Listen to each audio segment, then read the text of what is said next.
कई बार मैंने आपको निवेदन किया, अपवित्र से अपवित्र अवस्था में भी नाम जप तो किया ही जा सकता है और किया जाना चाहिए। और मैं तो यहां तक कहूंगा, भगवान नाम के बिना कितने भी कर्म कांड कर ले पर जीव अशुद्ध ही है। किस प्रकार शरीर शुद्ध हो सकता है? ये शरीर किसी भी प्रकार से शुद्ध हो ही कैसे हो सकता है? इसलिए तत्वज्ञ महापुरुष तो कहते भाई तो मल मूत्र का पिंड है, ये कैसे शुद्ध होगा? शुद्ध वस्तु बोले हरि का नाम है, वो जिह्वा पर रहे। बोले फिर तीर्थ को तीर्थ करने वाला हो जाता है। बोले ऐसे तो सदा अपवित्र है, पर जिह्वा पर भगवान का नाम हो तो बोले फिर वो तीर्थ को भी पवित्र करने वाला है। तीर्थ ही कुर्वन्ति तीर्थानि। बोले न देश का नियम है न काल का नियम है। तहां नहीं लगन ग्रहण के वेद, तहां कुदिन दिन कछु नहीं। और मैं तो कहता हूं भाई, जीव का कल्याण कराने वाला, जीव का निस्तार कराने वाला भागवत धर्म है, और भागवत धर्म का सार हरि का नाम है, भगवान नाम है। राम ही राम रटे रे मेरो मन, राम ही राम रटे रे, राम ही राम रटे रे मेरो मन, राम ही राम रटे।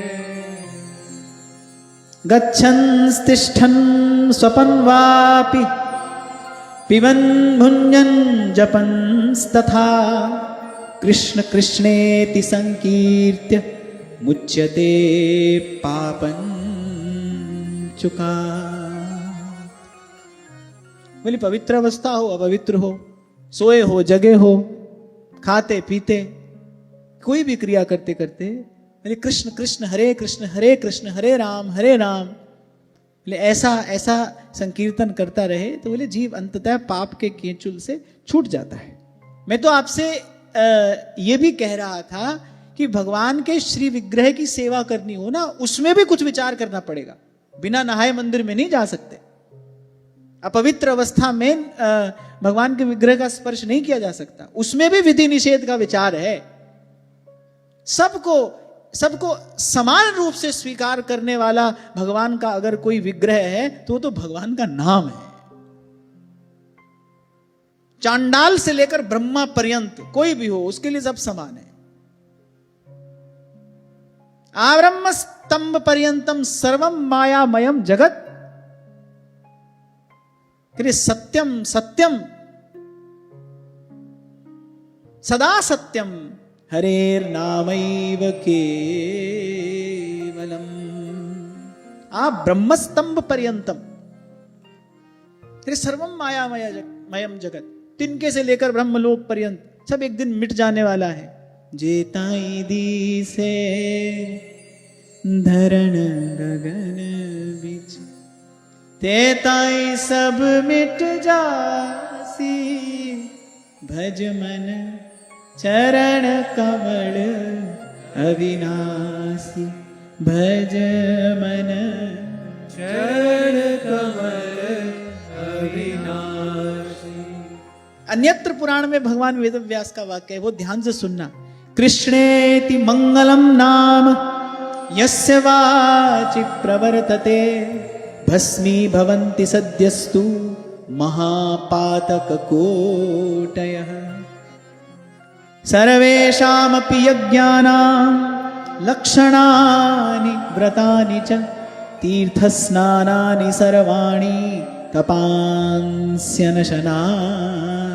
च। बोले जिसकी जिह्वा पर कृष्ण कृष्ण कृष्ण यह मंगल नाम नृत्य करता रहता है, उसकी कोटि कोटि महापातक राशि तत्काल भस्म होती है। बोले सारे यज्ञ, लाखों व्रत, सब तीर्थों का स्नान, तप, अनेकों उपवास, हजारों वेद पाठ, और बोले पृथ्वी की सैकड़ों प्रदक्षिणाएं, बोले कृष्ण नाम जप के 16वें हिस्से के बराबर भी नहीं हो सकती। भगवान का श्रीमुख वाक्य है, जिसकी जिह्वा पर कृष्ण कृष्ण कृष्ण हे, कृष्ण कृष्ण कृष्ण हे, कृष्ण हे कृष्ण हे, कृष्ण हे कृष्ण हे, जिह्वा पर ये नाम नृत्य कर रहा है। अरे कोटि कोटि महापातक तो नष्ट हो ही गए, बोले सारे यज्ञ, लाखों व्रत, एक जीवन में कितने व्रत कर लोगे बताओ?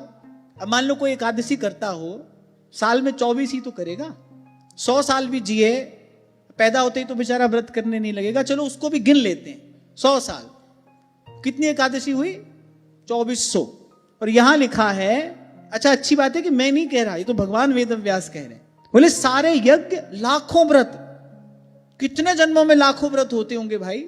बोले लाखों व्रत, सब तीर्थों का स्नान, ये भी हमारे लिए संभव नहीं है, अनेकों उपवास, हजारों वेद पाठ, यहां तो भाई हम घुस भी नहीं सकते, और पृथ्वी की सैकड़ों प्रदक्षिणा, बोले कृष्ण नाम जप के 16वें हिस्से के बराबर भी नहीं है। और भगवान कह रहे यज्ञा नाम जप यज्ञ, सब यज्ञों में जप यज्ञ मेरा स्वरूप है, जप यज्ञ।